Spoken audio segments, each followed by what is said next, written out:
surah di dalam Al-Quran itu Makkiyah dan Madaniyah. Nah, Makkiyah selama 13 tahun itulah Rasulullah SAW membangun fondasi, merubah cara pandang kehidupan masyarakat jahiliyah menjadi cara pandang Al-Quran. Maka kita ambil contoh, ketika kita kemarin menyatakan bahwa ada 10 perkara akidah yang harus ditanamkan di dalam diri umat ini, yaitu dihujamkan di dalam relung hatinya sehingga sampai menancap kuat. Itu adalah yang pertama, keimanan terhadap Al-Quran sebagai firman Allah, kemudian pedoman hidup, ketiga, kebenaran kenabian dan kerasulan Muhammad SAW, lalu yang ketiga, kematian dan kebangkitan, lalu yang keempat tentang adanya hisab, perhitungan amal, pertanggungjawaban, lalu yang kelima adanya surga dan neraka, kemudian yang keenam pertarungan antara hak dan batil, yang ketujuh tentang alam sekitar, yang kedelapan tentang kisah umat terdahulu, dan yang kesembilan tentang hakikat siapa manusia, dan yang terakhir tentang akidah di dalam surah Makkiyah itu adalah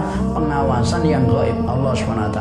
Kita ambil contoh, yaitu sebagai profil contoh adalah surah Qaf, surah ke-50 di dalam Al-Quran ini. Surah Qaf itu adalah termasuk surah Makkiyah.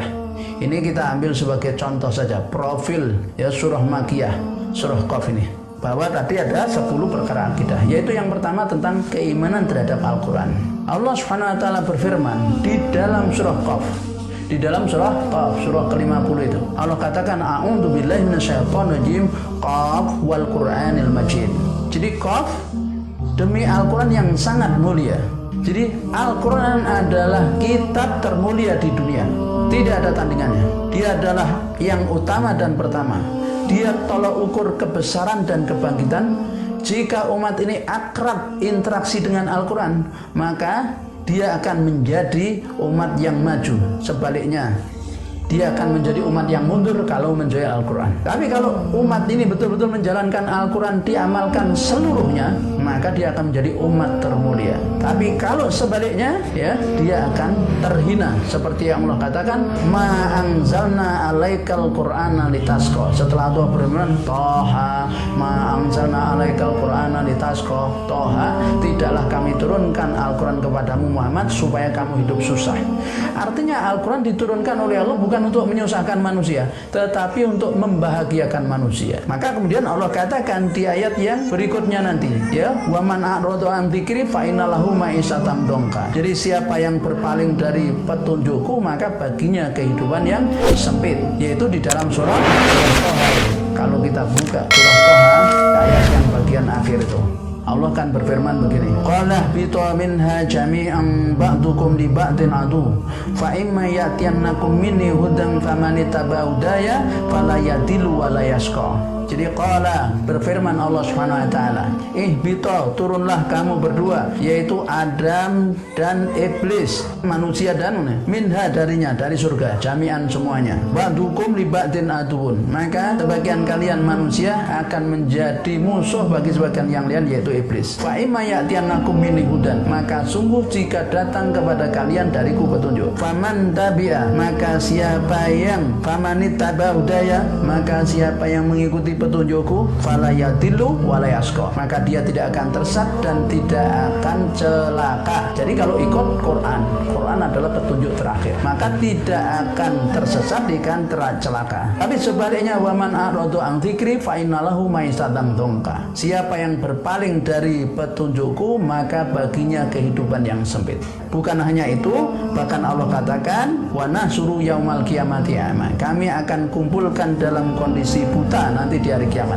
Qala rabbi lima kasartani a'ma wa qad kuntu basyira. Berkatalah orang yang dikumpulkan dalam kondisi buta itu, ya Tuhanku, kenapa kau kumpulkan aku dalam kondisi buta, padahal wa qad kuntu basyira, dulu saya ketika di dunia bisa melihat. Apa jawaban Allah? Qala kadzalika atatka ayatuna fanasitaha. Seperti itulah, karena ketika di dunia kami turunkan kepadamu ayat kami, tapi kamu tidak peduli. Wa kadzalika yauma tunsa, maka demikian pula pada hari ini kamu tidak diperdulikan oleh Allah SWT. Maka Al-Quran adalah kitab termulia di dunia. Tidak ada kitab yang melampaui Al-Quran kemuliaannya. Siapa yang menjalankan mengikuti Al-Quran pasti akan sukses di dalam kehidupannya, akan berhasil, akan menjadi umat mulia, akan menjadi bangsa yang besar. Dan itu telah dibuktikan di dalam kehidupan, yaitu ketika generasi awal dari umat ini betul-betul mengikuti Al-Quran, maka dia menjadi bangsa besar, menjadi negara superpower. 2/3 dunia sampai berada di bawah kekuasaan Islam. Itu karena Al-Quran diamalkan secara keseluruhan. Proses keimanan terhadap Al-Quran itu adalah sangat penting. Yang pertama, pembuktian secara akli bahwa Al-Quran adalah firman Allah SWT. Itu pertama harus kita tanamkan di dalam, yaitu diri umat bisa membuktikan secara akli bahwa Al-Quran itu firman Allah. Ketika kita bicara tentang Al-Quran, sesuatu yang pasti dari Al-Quran itu adalah yang tidak bisa dibantah oleh siapapun, karena Al-Quran suatu yang terindra. Itu Al-Quran itu pasti berbahasa Arab. Mau tanya orang Islam, mau tanya orang Yahudi, mau tanya orang Nasrani, Hindu, Buddha, agamanya apa, pasti jawabannya sama. Dan 100% bahwa Al-Quran itu bahasa Arab. Artinya apa? Tidak bisa dibantah, maka kita bisa buktikan secara akli benarkah dia firman Allah atau bukan. Maka ada 3 kemungkinan Al-Quran. Kemungkinan yang pertama adalah dia buatan orang-orang Arab karena Al-Quran berbahasa Arab. Kemungkinan yang kedua, Al-Quran buatan Muhammad bin Abdullah, Rasulullah Muhammad SAW, karena yang membawa adalah Rasulullah. Dan kemungkinan yang ketiga adalah Al-Quran firman Allah SWT.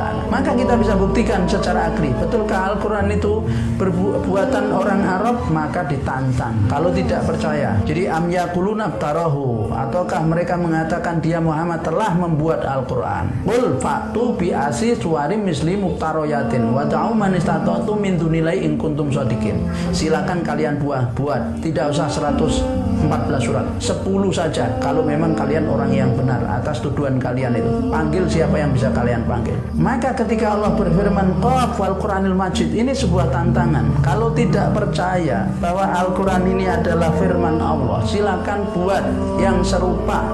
Toh dia tersusun dari huruf-huruf yang kalian kenal, diantaranya qaf.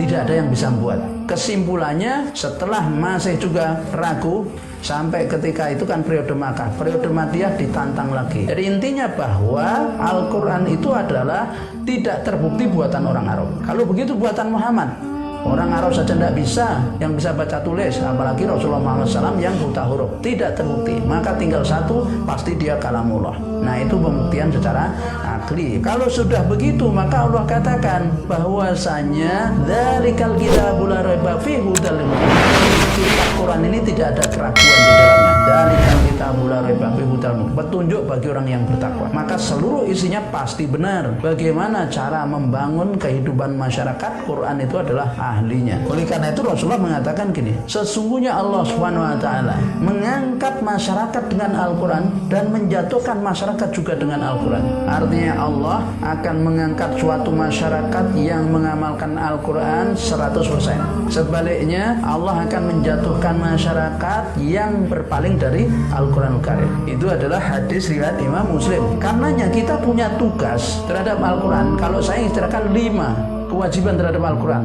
Tapi kalau menurut Dr. Abdul Majid Al-Ghili Al-Yamani 7, yaitu tahsin, yakni memperbaiki bacaan, tilawah, kemudian tahfidz, tatbik, tadabbur, tafsir, dan taklim, mendawakan. Kalau Al-Fakir buat 5, yaitu kewajiban yang pertama wajib mengimani. Kalau ini tugas, kalau saya kewajiban. Jadi kewajiban terhadap Al-Quran itu 5. 1, wajib mengimani dia firman Allah. 2, wajib bisa membaca. 3, wajib memahami isinya. Yang 4, wajib mengamalkan isinya. Dan yang 5, wajib mendakwakannya. Jadi ketika manusia itu berpegang teguh dengan Al-Quran, diamalkan secara totalitas tanpa membedakan satu ayat dengan ayat yang lain, maka kemuliaan akan didapat. Tapi kalau berpaling, kehinaan. Demikian Allah menyatakan.